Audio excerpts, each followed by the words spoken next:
ये रहे मेरे महादेव के लिए नवीन पुष्प। ये रहे महादेव के लिए बेलपत्र। अरे, बेलपत्र की पोटली कहाँ गई? प्रतीत होता है कहीं गिर गई। अब बिना बेलपत्रों के महादेव की पूजा कैसे संपन्न होगी? तो ये बालक उन्हीं यदु का वंशज है। हाँ विप्रवर, यदुवंशी है ये। निर्धन है, अपनी विधवा माता के साथ रहता है। पिता की मृत्यु के पश्चात उसके स्वजनों ने उन्हें घर से निकाल दिया। तब से यहीं इस वन में ये कुटिया बनाकर रहते हैं। ये तो बड़ा ही अन्याय हुआ है इनके साथ। हाँ विप्रवर, और विडंबना देखिए, इस बालक की माता का मानना है कि भक्ति से उदर पोषण नहीं होता, जबकि पुत्र का मानना है कि भक्ति से उदर ही नहीं, आत्मा भी तृप्त रहती है। इसीलिए ये अपनी माता से छिपकर शिव भक्ति में तल्लीन रहता है। प्रणाम। प्रणाम।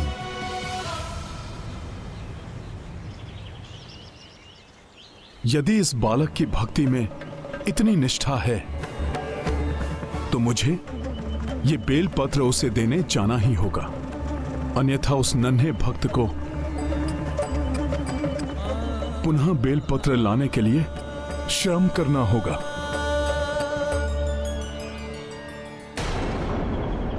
प्रातः हुई नहीं और तुम फिर पूजा पाठ में बैठ गए।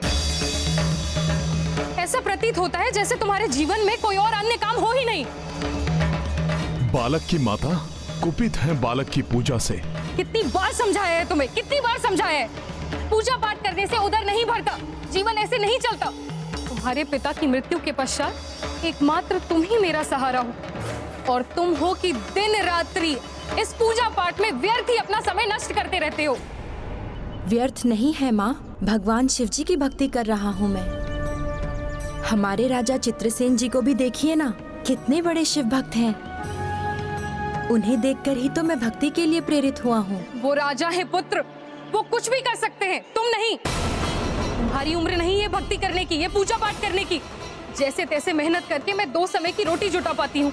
बंद करो ये पूजा पाठ और चलकर मेरा काम में हाथ बटाओ। माँ, शिव जी पर विश्वास रखिए, उनकी महिमा अपरंपार है, वही सारे कष्ट हरेंगे। मेरे साथ आप भी ओम नमः शिवाय का जाप करते रहिए माँ। रुको, अच्छी प्रकार से तुम्हें ओम नमः शिवाय का जाप कराती हूँ अभी। अच्छा है माँ, आपने भले ही कुपित होकर बोला, किंतु ओम नमः शिवाय तो कहा। प्रभु का नाम बड़ा कल्याणकारी है।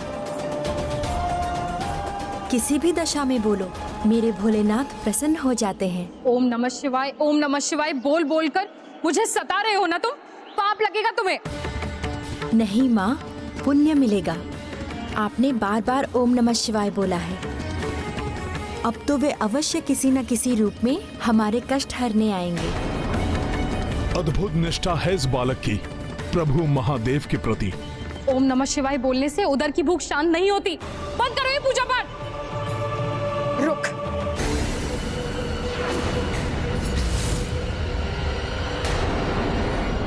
ये शिवलिंग ही सारे कष्टों की जड़ है।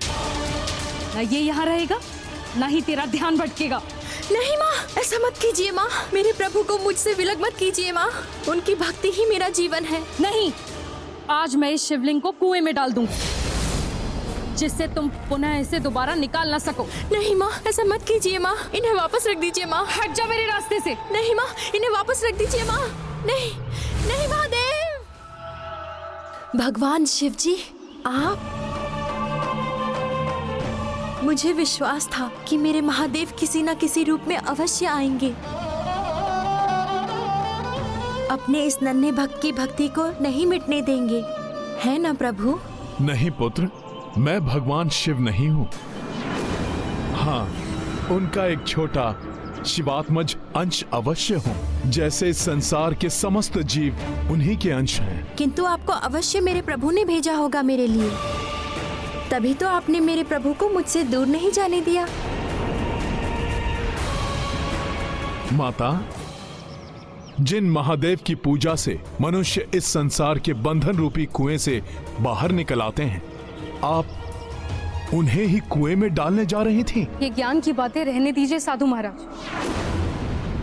इतनी कठिनाई से 2 समय की रोटी जुटा पाते, और ये मेरा इकलौता पुत्र है। अगर ये पूजा पाठ में लगा रहेगा तो फिर घर के कामों में हाथ कौन बटाए? घर कैसे चलेगा? जीवन ऐसे नहीं चलता महाराज। और फिर ये भी कोई उम्र है क्या भक्ति करने की? क्रीड़ा के समान हो गई है भक्ति इसके लिए, जो अब मैं नहीं चलने दूंगी। इसीलिए अब इस शिवलिंग को मेरे प्रांगण से हटना ही होगा। माता, ये संसार तो स्वयं महादेव का है और महादेव तो समस्त संसार के हैं। फिर कैसे आप इस स्थान को अपना प्रांगण मान रही हैं? और माता, भक्ति का आयु से कोई भी नाता नहीं होता। यदि ऐसा होता तो भक्त प्रहलाद और भक्त ध्रुव को बाल्यावस्था में ही भगवान के दर्शन नहीं हुए होते। ये शास्त्रों का ज्ञान बड़े राजा महाराजाओं से जुड़ा हुआ है साधु महाराज। हम निर्धनों के साथ ऐसा नहीं होता। ये शिक्षा प्राप्त करेगा, कुछ काम करेगा, तभी तो हमारा जीवन चलेगा। माता, आप सत्य कह रही हैं। इसकी आयु अभी शिक्षा प्राप्त करने की ही है, किंतु भक्ति के माध्यम से तो अतुलनीय ज्ञान के भंडार की प्राप्ति हो जाती है माता। किंतु शिक्षा भी तो मात्र धनाढ्यों के ही लिए है साधु महाराज। हम जैसे निर्धनों की संतान को कौन शिक्षा देगा? मैं दूंगा इसे शिक्षा। आपके पुत्र की भक्ति पर मुझे विश्वास है। मैं इसका गुरुदेव बनकर इसका मार्गदर्शन करूंगा। माता, आप मेरा विश्वास कीजिए। इसकी भक्ति सफल होते ही आपके समस्त कष्ट दूर हो जाएंगे।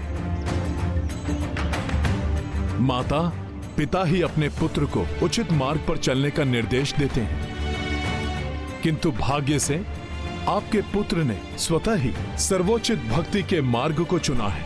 माता, आप इसे एक अवसर तो दीजिए। हाँ माँ, देखिए ना, ये भक्ति का ही तो चमत्कार है, जो बिना श्रम के मुझे गुरुदेव की प्राप्ति हो रही है। ये बड़े ही ज्ञानी एवं तेजस्वी ऋषि प्रतीत होते हैं। मुझे इनका शिष्य बनने की अनुमति दीजिए माँ। उचित है। अगर इन ऋषिवर को इतना भरोसा है तो मैं और प्रतीक्षा कर लूंगी। देखती हूँ कब भगवान शिव मेरे पुत्र की भक्ति से प्रसन्न होकर हमारे कष्टों को दूर करते हैं।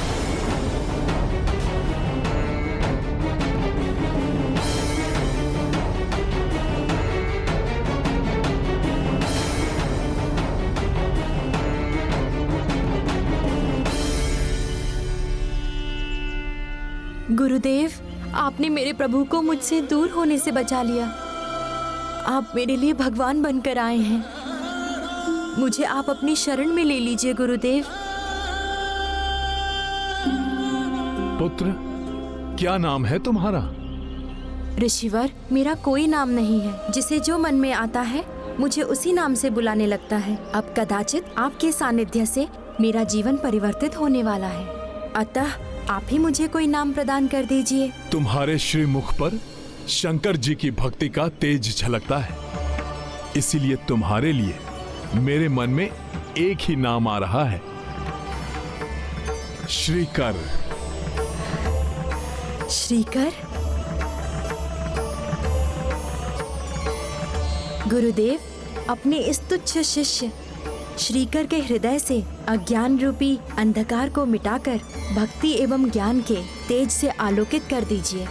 श्रीकर, भगवान की भक्ति में समर्पण का भाव होना आवश्यक है। स्वयं को भुलाकर अपने इष्ट को पूर्णतया समर्पित होना पड़ता है। अतः सब कुछ भुलाकर पूर्ण श्रद्धा से भगवान शिव जी का पूजन आरंभ करो। अब तुम एकाग्रचित होकर भगवान शिव में ध्यान लगाओ तथा शिव मंत्र का जाप करते हुए पूजन आरंभ करो।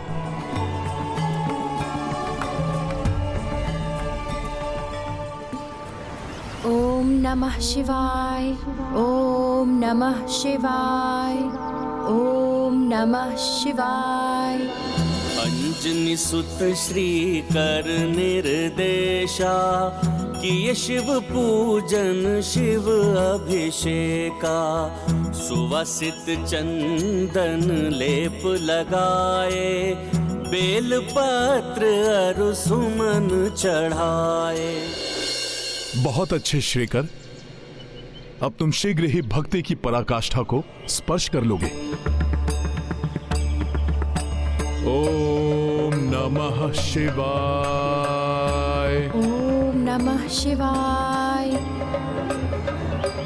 ओम नमः शिवाय। ओम नमः शिवाय। धन्य है हनुमान जो स्वयं भक्ति के श्रेष्ठतम शिखर पर पहुंचकर भगवान की श्रेणी प्राप्त कर चुके हैं और अब इस नन्हे भक्त को भी भक्ति की पराकाष्ठा पर पहुंचा रहे हैं। देवी, जिसे सच्चा गुरु मिल जाए उस शिष्य का उद्धार हो ही जाता है, और फिर जिस पर हनुमान की कृपा हो जाए उसका तो बेड़ा पार होना निश्चित ही है। बालक शिव जपे दिन बिसराई, सो किंतु माता नहीं भाई। हनुमत जिस पे कृपा लावे, सो भव सागर से तर जावे। हे विधाता, इस अभागी माँ के भाग्य में इतने दुख क्यों लिख दिए हैं आप? पति ने साथ छोड़ दिया, एक पुत्र मिला वो भी किसी योग्य नहीं, दिन रात मात्र भक्ति में ही डूबा रहता है। हे प्रभु, इस दुखियारी की और कितनी परीक्षा लेंगे आप? हे प्रभु, इस दुखियारी की और कितनी परीक्षा लेंगे आप?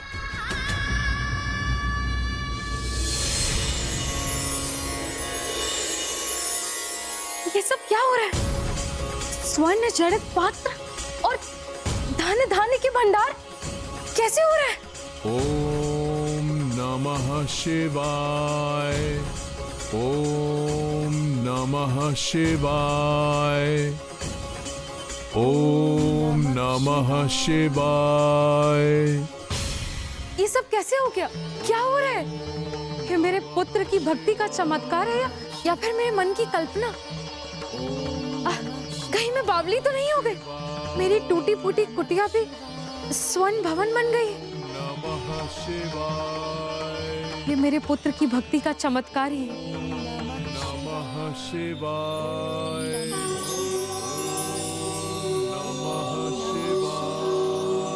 इतनी तेज प्रकाश, कुछ दिखाई नहीं दे रहा।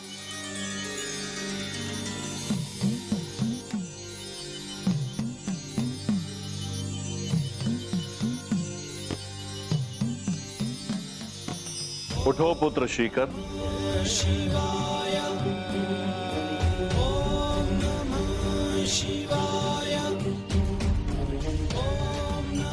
प्रणाम भोले बाबा। प्रभु, सुना था आपके दर्शन के लिए वर्षों घोर तप करना पड़ता है, किंतु आपने तो मुझे इतने शीघ्र दर्शन दे दिए। मुझे विश्वास नहीं हो रहा है अपने नेत्रों पर। पुत्र श्रीकर, जिसे सच्चे गुरु की कृपा मिल जाए ये उसी निष्ठा एवं भक्ति का फल है। तुमने अपने गुरुदेव के प्रति पूर्ण निष्ठा एवं समर्पण का भाव रखते हुए भक्ति की है। ये उसी निष्ठा एवं भक्ति का फल है। गुरुदेव, आपके निर्देश से ही मुझे मेरे भगवान के शीघ्र दर्शन हो पाए हैं। आपको कोटि कोटि नमन गुरुदेव। आप मेरे लिए गुरु ही नहीं भगवान हैं, जिन्होंने मुझे भगवान से मिलाया। पुत्र, गुरुदेव शिष्य के लिए भगवान से भी महान होते हैं, क्योंकि वही प्रभु से मिलाने के लिए मार्गदर्शन देते हैं। अब ये बताओ श्रीकर, इस श्रेष्ठ भक्ति के फल स्वरूप मैं तुम्हें क्या वरदान दूं? प्रभु, निर्धन हूँ और निर्धन का सबसे बड़ा धन उसका संतोष होता है। अतः प्रभु, मुझे धन संपत्ति की कोई लालसा नहीं है। मैं तो मात्र इतना ही चाहता हूँ कि जब तक ये जीवन है तब तक मेरे हृदय में आपके श्री चरणों की भक्ति बनी रहे, और जब मैं ये देह त्यागूं तो आपके नित्य धाम में मुझे निवास मिले प्रभु।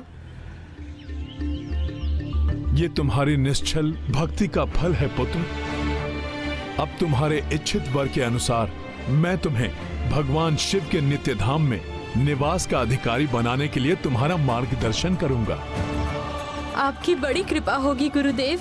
श्रीकर, एक वरदान मैं तुम्हें अभी ही प्रदान करता हूँ। तुम यदुवंशी हो। यदु और उनके वंशजों को यदु के पिता ने निर्धनता श्राप दिया था। मेरा ज्येष्ठ पुत्र यदु, तुमने मेरे विश्वास को तोड़ा है।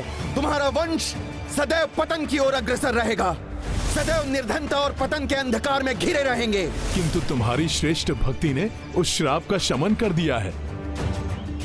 मेरा वरदान है तुम्हें, एक दिन तुम्हारे ही कुल में स्वयं भगवान नारायण ही अवतार लेंगे और तुम्हारे कुल का गौरव बढ़ाएंगे।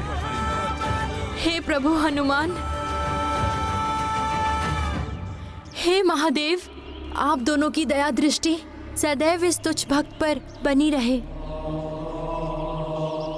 इससे अधिक और कोई अभिलाषा नहीं है मेरी। आप दोनों की कृपा से मेरे कुल पर लगा हुआ श्राप मिट गया। आपको कोटि कोटि धन्यवाद प्रभु। मेरा आशीर्वाद सदैव तुम्हारे साथ है पुत्र। भविष्य में तुम्हारे कुल में भगवान विष्णु श्री कृष्ण के रूप में अवतार धारण करेंगे और अधर्म का नाश करके धर्म की स्थापना करेंगे। प्रणाम मेरे प्रभु महादेव। प्रणाम महादेव।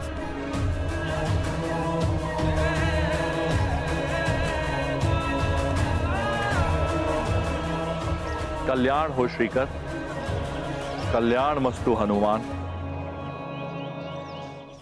त्रेता युग में प्रिय हनुमान ने नारायण अवतार श्री राम की जीवन भर सेवा की। अब इस द्वापर युग में हनुमान ने प्रभु नारायण के अवतार धारण करने से पूर्व ही उनकी सेवा आरंभ कर दी।